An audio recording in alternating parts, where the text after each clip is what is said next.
आप देख रहे हैं श्री महाकाल लोक टीवी। नमस्कार, श्री महाकाल लोक टीवी में आपका स्वागत है। आपके साथ मैं हूं आरती गहलोत। आइए रुक करते हैं ताज़ा खबरों पर। सरदारपुर में चुनाव को लेकर अब उम्मीदवारों के बीच घमासान जारी है। नामांकन पत्र दाखिल करने में जहां उम्मीदवारों ने रैली के माध्यम से शक्ति प्रदर्शन किया, वहीं समर्थकों का भी दम दिखाने से उम्मीदवार चूके नहीं।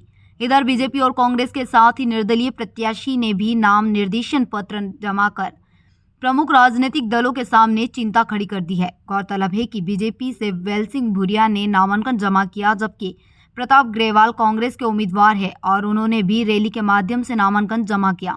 इन दोनों के अलावा राजेंद्र गामड़ भी निर्दलीय उम्मीदवार के रूप में चुनावी मैदान में खड़े हो गए हैं। इधर बीजेपी और कांग्रेस के उम्मीदवारों ने क्षेत्र के विकास हेतु वादे किए हैं और नामांकन जमा करने के बाद इन उम्मीदवारों द्वारा मतदाताओं से मेल मुलाकात करने का भी सिलसिला शुरू हो गया है। लेकर आप पब्लिक के बीच में जाएंगे। आज सभी के आशीर्वाद से नामांकन दाखिल कर दिया है राष्ट्रीय अध्यक्ष जी की मौजूदगी में, और जो मुद्दे आज तक दोनों ने बारी बारी से पूरे नहीं किए हैं, वो मुद्दे, अन्य जो नए मुद्दे हैं, वो पूरा उन मुद्दों को लेकर हम विधानसभा में जाएंगे और जनता हमारा सपोर्ट करेगी। बिल्कुल भारतीय जनता पार्टी का 18 वर्षों से यहाँ पर मध्य प्रदेश में राज रहा है, इस पर आप क्या कहेंगे? देखो, अगर वो 18 वर्षों में आदिवासियों के साथ, दलित के साथ, ओबीसी के साथ जो अत्याचार जुल्म हुआ है, वो भली भांति समाज चाहता है और बिल्कुल ही गलत हुआ है। निमावर की घटना ले लो, शक्ति प्रसाद कांड ले लो, और अन्य भी घटना, बहुत ही परेशान है इस शासन में लोग। जयेश किस प्रकार के रुझान प्राप्त कर पाएगा? बिल्कुल, हमने 6-7 वर्षों का, 10 साल का, 1 दशक का हमारा संघर्ष है। ग्राउंड लेवल पे हमने काम किया है। हमारा कार्यकर्ता बिल्कुल तन मन धन से काम कर रहा है और बिल्कुल इतिहास रचेंगे और एक नया मध्य प्रदेश में इतिहास बनेगा।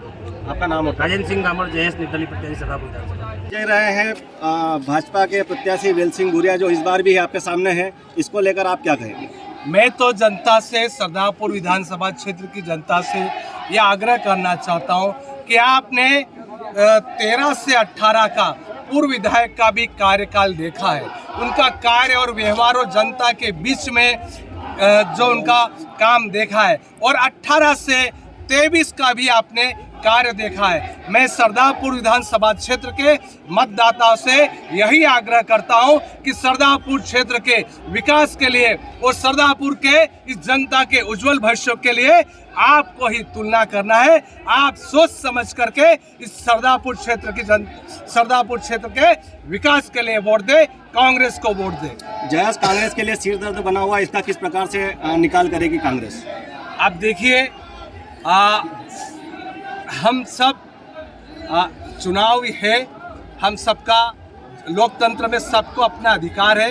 जो भी पार्टी लड़ती है, सब हम उनका स्वागत करते हैं और ये बात हमारे क्षेत्र के मतदाताओं को तय करना है। किन मुद्दों को लेकर आप जनता के बीच पहुंचेंगे?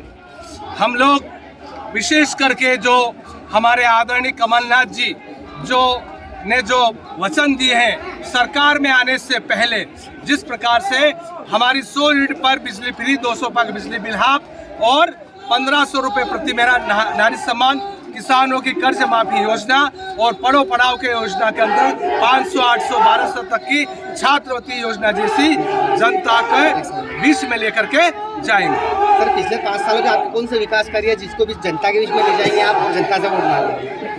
आप ही के यहाँ का राजोत पेयजल योजना समूह है, हमारे यहाँ की मान परियोजना जो अंधेरा सिविल अस्पताल है, 30 बिस्तरों का 30 उप स्वास्थ्य केंद्र खुले हैं।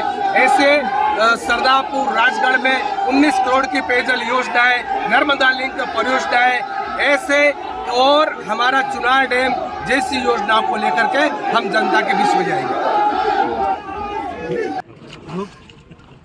भाजपा की क्या कुछ रणनीतियां रहेगी और किन मुद्दों को लेकर भाजपा मैदान में रहे? पिछले बार 1.5 साल तक कांग्रेस की सरकार झूठ बोलकर, झूठ का पुलिंदा का प्रचार करके, झूठ बोल के कमलनाथ की सरकार बनाई।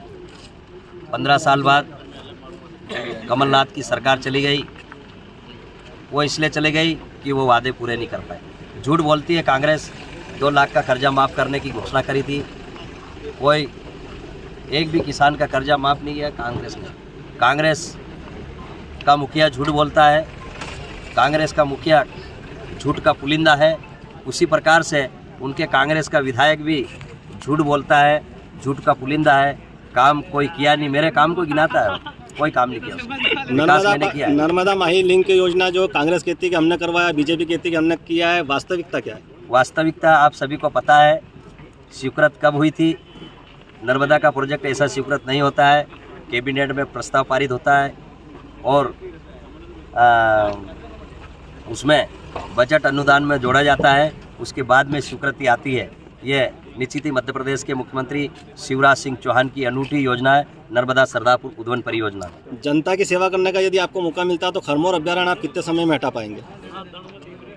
देखो, मैं आपको बता देना चाहता हूँ, मौका नहीं मिलेगा ऐसा नहीं, मौका मिल चुका है मेरे को जनता की सेवा करने का। अपार जनसमूह सरदारपुर का हजारों कार्यकर्ता भारतीय जनता पार्टी के आज मेरा उम्मीदवार का फार्म जमा करने के लिए आए।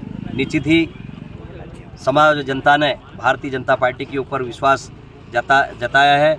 मैं विधायक बनने के बाद में पूरी कोशिश करूंगा कि बहुत जल्दी से जल्द खरमोर अभयारण्य को हम लोग खरमोर अभयारण्य से जो किसानों के खेत है उसको मुक्त कराने का आदेश कर हम खरीदी बिक्री में रोक लगी उसको शुरू कराएंगे। कांग्रेस द्वारा एक नारा लगाया जा रहा अब की बार 50,000 पार, इस पे आप क्या कहेंगे?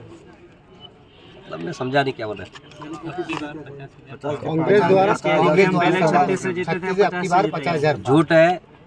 मैं कह रहा हूँ ना, कांग्रेस का झूठ का पुलिंदा। आपने जनसमूह देखा है, कांग्रेस के कार्यकर्ता मुट्ठी भर कार्यकर्ता आए थे, भारतीय जनता पार्टी का कार्यकर्ता जन सैलाब था। आप भी अंदाजा लगा दो, मेरे को पूछने की जरूरत नहीं, आप खुद ही समझ गए कि अपार जनसमूह ये जीत का संकेत है। निश्चित ही कांग्रेस के विधायक का जमानत जब्त करा देंगे। सर, एक प्रश्न और था, जब कांग्रेस प्रत्याशी फार्म भर के मतलब बाहर निकल रहे थे उस समय बीजेपी के मतलब भाजपा कार्यकर्ताओं के द्वारा हाथ हिलाकर अश्लील इशारे किए गए, उस पर आपका क्या कहना है? नहीं, भारतीय जनता पार्टी के कार्यकर्ता एक मर्यादित कार्यकर्ता होता है, प्रशिक्षित कार्यकर्ता होता है। हमारी पार्टी के कार्यकर्ता ऐसी कोई हरकतें नहीं करता है, ये गलत है। चलो, फिलहाल खबरों में इतना ही। आगे की तमाम जानकारी के लिए आप बने रहे श्री महाकाल लोक टीवी पर। नमस्कार।